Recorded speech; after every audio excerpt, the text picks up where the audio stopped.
আলাইকুম। এই যে এরা হচ্ছে বিভিন্ন অনুষ্ঠান, মেলা, বিয়ে বাড়ি এই জায়গাগুলাতে গিয়ে যে মহিলাদের কাছ থেকে স্বর্ণ অলংকার চুরি করে তাদেরকে হাতে নাতে আজকে ধরা হয়েছিল। এখন জনতা তাদেরকে ভয়ভীতি দেখে অবশেষে মহিলা মানুষ ছেড়ে দিতে বাধ্য হয়েছে। কারণ আপনারা যারা মহিলারা, বিশেষ করে মহিলারা বিভিন্ন অনুষ্ঠানে যান, এই মহিলাদের কাছ থেকে সাবধানে থাকবেন। তারা যে কোনো অবস্থায়, যে কোনো পরিস্থিতিতে বিপ তৈরি করবে।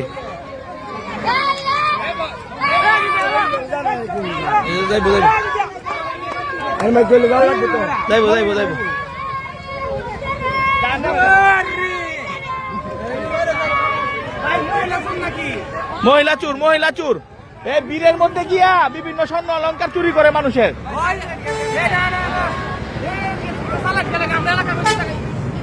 আসসালামু আলাইকুম। জি, যে মহিলাগুলোকে যে দেখতে পাচ্ছেন অটোতে করে চলে যাচ্ছে, তারা হচ্ছে সংঘবদ্ধ একটা প্রতারক চক্র। যে বাজার, মার্কেট, বিভিন্ন জায়গায় যে জায়গায় মহিলাদের সমাগম হয়, তারা কৃত্রিম ভাবে তারা নিজেরা একটা বীর জমিয়ে দেখা গেল মহিলাদের টাকা, মোবাইল, স্বর্ণ অলংকার তারা চিনিয়ে নেয়।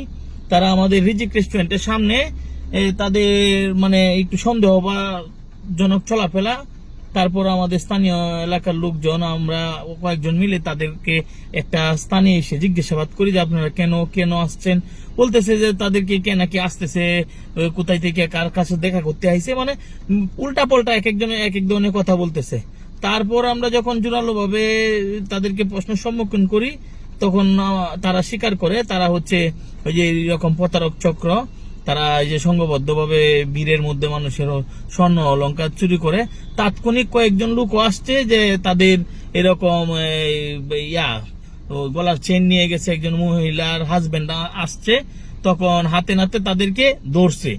তো এই যে মহিলাগুলা তারা এক একজন এক এক জায়গার, তাদেরকে বিভিন্ন ডিলারের মাধ্যমে, মানে বিভিন্ন জনের মাধ্যমে তারা বিভিন্ন এলাকায় আসে। তারা একজনের বাড়ি বলতেছে হবিগঞ্জ, একজনের ব্রাহ্মণবাড়িয়া, একজনের বাড়ি বলতে সুনামগঞ্জ, মানে বিভিন্ন জেলা থেকে তারা আইসা একটা জায়গায় জড়ো কইরা তাদেরকে নিয়ে বিভিন্ন এলাকায় বিভিন্ন সময় এই ধরনের মানে প্রতারণার কাজে যায়। তাই আমাদের মা বোনেরা, বিশেষ করে বাজারে, মার্কেটে, আপনারা বাস স্ট্যান্ডে যে জায়গায় যাবেন, হুট করে যদি কোনো বীর দেখেন আপনার আশপাশে তৈরি হয়ে গেছে, আপনি তাৎক্ষণিক এই জায়গাটাকে ত্যাগ করবেন। তাহলে আপনার মূল্যবান অর্থ সম্পদ, টাকা পয়সা হয়তো নিরাপদে থাকবে, ভালো থাকবে। নয়তো দেখা যাবে আপনি এই ধরনের অর্থ সম্পদ, আপনার সোনা গয়না হারিয়ে নিঃস্ব হয়ে যাবেন। এই ধরনের মহিলা চক্র এখন বাংলাদেশের আনাচে কানাচে হয়তো ছড়ায় গেছে।